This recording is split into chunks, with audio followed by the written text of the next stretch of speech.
Good morning my dear brothers and sisters in Christ.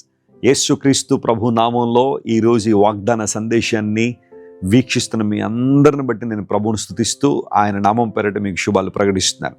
ప్రభు మిమ్మల్ని దీవించి బలపరిచి స్థిరపరిచి తన మహిమ రాజ్యం కొరకు మిమ్మల్ని అందరినీ వాడుకునుడు గాక. ఎల్లప్పుడూ మీకోసం ప్రార్థన చేస్తున్నాం. మీరు కూడా మా కోసం ప్రార్థన చేస్తున్నారని విశ్వసిస్తున్నాను. లేఖనాల్లో ఎన్నో వాగ్దానాలు మన కోసం పొందుపరచబడి ఉన్నాయి. మన ప్రభువును రక్షకుడిని యేసుక్రీస్తు ప్రభు ద్వారా ప్రతి వాగ్దానము మన జీవితాల్లో నెరవేర్పును చూడొచ్చని లేఖనాలు ధృవీకరిస్తున్నాయి. లేఖనాల్లో ఎంతోమంది జీవితాల్లో దేవుడు వాగ్దానం చేశారు, వాగ్దానాలు నెరవేర్చారు. మన దేవుడు మారనివాడు, మాట తప్పనివాడు. God is immutable. ఆయనలో మార్పు లేదు. మార్పు లేని ప్రేమతో ఆయన మనల్ని ప్రేమిస్తున్నారు. కొన్ని సందర్భాల్లో మన ప్రేమల్లో మార్పు వస్తుంది. దినాలు గడిచే కొలది, రోజులు తిరిగే కొలది ప్రేమల్లో మార్పు వచ్చేస్తుంది. కానీ దేవుని ప్రేమలో మార్పు రాదు. ఇంకో మాటలో చెప్పాలంటే ఇంకా ఎక్కువ అవుతుంది. నీ పట్ల నా పట్ల ఆయన అమూల్యమైన తన ప్రేమను వ్యక్తపరిచే దేవుడు ఆయన. ప్రతి ఉదయాన్నే లేచిన తర్వాత ఒక వాగ్దాన సందేశాన్ని బైబిల్ నుంచి మనం వింటున్నాం. ఈరోజు వాగ్దానంగా పరిశుద్ధ లేఖనాలు తెరిచి యెషయా గ్రంథం 41వ అధ్యాయం 9-10 వచనాలు చదువుకుందాం. తెలుగు బైబిల్లో 2 కలిసే ఉన్నాయి. యెషయా గ్రంథం 41వ అధ్యాయం 9-10 వచనాలు. భూదిగంతముల నుండి నేను పట్టుకొని దాని కొనల నుండి పిలుచుకునినవాడా, నీవు నా దాసుడువనియు నేను నిన్ను ఉపేక్షింపక ఏర్పరచుకుంటుననియు నేను నీతో చెప్పి ఉన్నానో, నీకు తోడై ఉన్నానో, భయపడకమో, నేను నీకు దేవుణ్ణై ఉన్నాను. ఇక్కడ రాయబడిన ఈ వాగ్దానంలో నేను ఉపేక్షింపక నిన్ను ఏర్పరచుకున్నాను అనే మాట మనం గమనించాలి. నీవు నేను ఎవరి ఏర్పాటులో ఉన్నావు? దేవుని ఏర్పాటులో ఉన్నాను. చూడండి, కొంతమంది ఉద్యోగాల కోసం ఇంటర్వ్యూలకు వెళ్తూ ఉంటారు. సెలెక్ట్ అయిన వాళ్ళు చాలా సంతోషిస్తారు, ఆనందిస్తారు. ఒకవేళ ఎవరైనా సెలెక్ట్ కాలేదనుకోండి, ఏదైనా కారణాన్ని బట్టి, లేదా దగ్గరకు వచ్చి ఫెయిల్ అయ్యారనుకోండి, వారి బాధ వర్ణనాతీతం. అదే ప్రక్రియ నిరంతరాయంగా కొనసాగుతుందనుకోండి, ఒక 10 ఉద్యోగాల నుంచి సెలెక్ట్ అవ్వట్లేదు అనుకోండి, తీవ్రమైన డిప్రెషన్లోకి వెళ్ళిపోతారు. నన్ను ఎవరూ సెలెక్ట్ చేసుకోవట్లేదు, నన్ను ఎవరూ ఏర్పరచుకోవట్లేదు, నన్ను ఎవరు ఎంపిక చేసుకోవట్లేదు అని విపరీతమైన కృంగుదల్లోకి వెళ్ళిపోయే వాళ్ళు చాలామంది ఉంటారు. జాగ్రత్తగా గమనించండి, దేవుడు మాట్లాడుతున్నాడు. నిన్ను ఎవరు ఏర్పరచుకున్నా ఏర్పరచుకోకపోయినా దేవుడు నిన్ను ఏర్పాటు చేసుకున్నాడు. ఉపేక్షింపలేదట.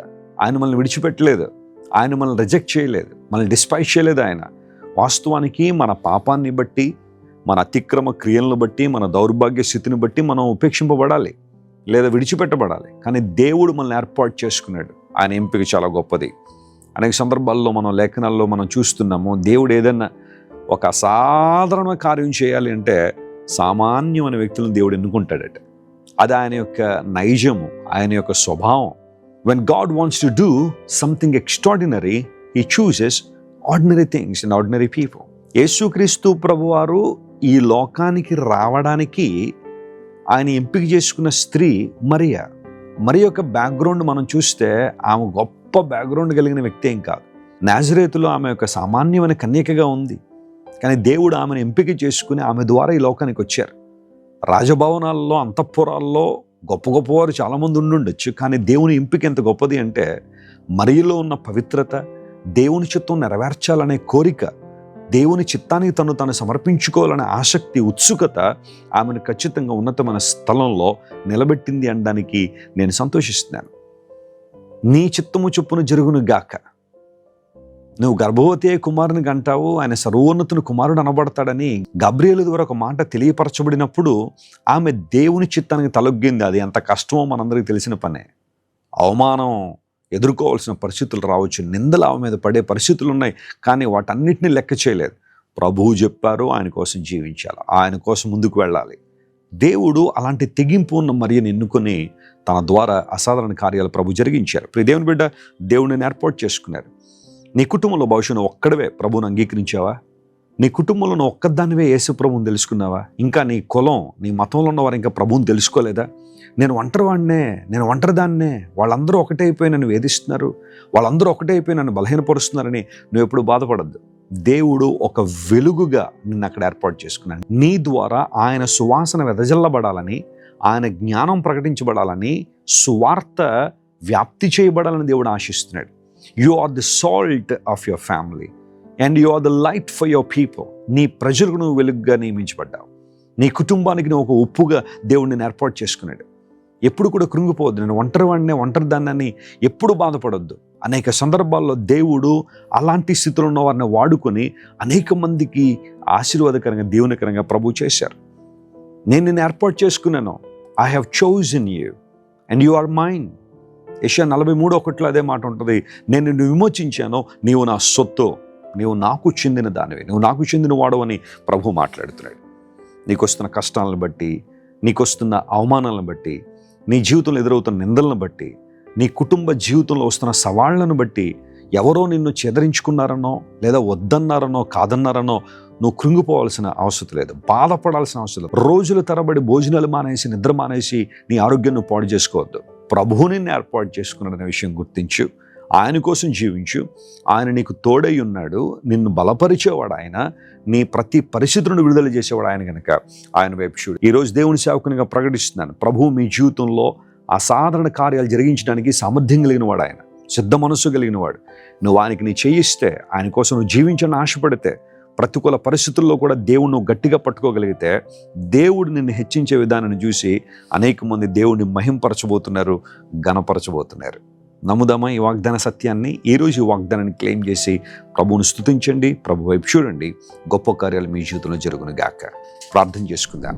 మా ప్రేమగల తండ్రి, సకల ఆశీర్వాదాలకు కారణభూతుడైన మా ప్రభువా, గొప్ప దేవ, మా కోసం సెలవులో ప్రాణం పెట్టి 3వ రోజున మరణాన్ని జయించి తిరిగి లేచి నేను మిమ్మల్ని ఏర్పాటు చేసుకున్నానని మా జీవితాల్లో నీకున్న కృపను వ్యక్తపరిచినందుకు నీకు స్తోత్రాలు.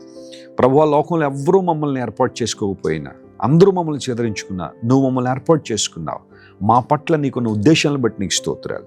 మా ప్రియులు ఎవరైతే అనారోగ్యాలుతున్నారో స్వస్థతనివ్వండి, కృంగుదల ఉన్నవారు లేవనెత్తండి. నీ మహిమ రాజ్యం కొరకు ప్రతి ఒక్కరిని మీరు వాడుకోనండి. ఘనత, మహిమ, ప్రభావం నీకు మాత్రమే ఆరోపిస్తూ యేసు క్రీస్తు వారి దివ్య సముఖంలో ఈ మా మనవులు సమర్పించి వేడుకొనిచున్నాము తండ్రి. Amen, amen, amen. God bless you dear friends. Have a wonderful and beautiful day. Christ worship centre ఓ బలమైన సంఘ ఉద్యమం. కొన్ని సంవత్సరాల క్రితం కేవలం 2 ప్రారంభించబడిన పరిచర్య నేడు ప్రపంచవ్యాప్తంగా లక్షలాది మందిని ప్రభావితం చేయుచున్నది.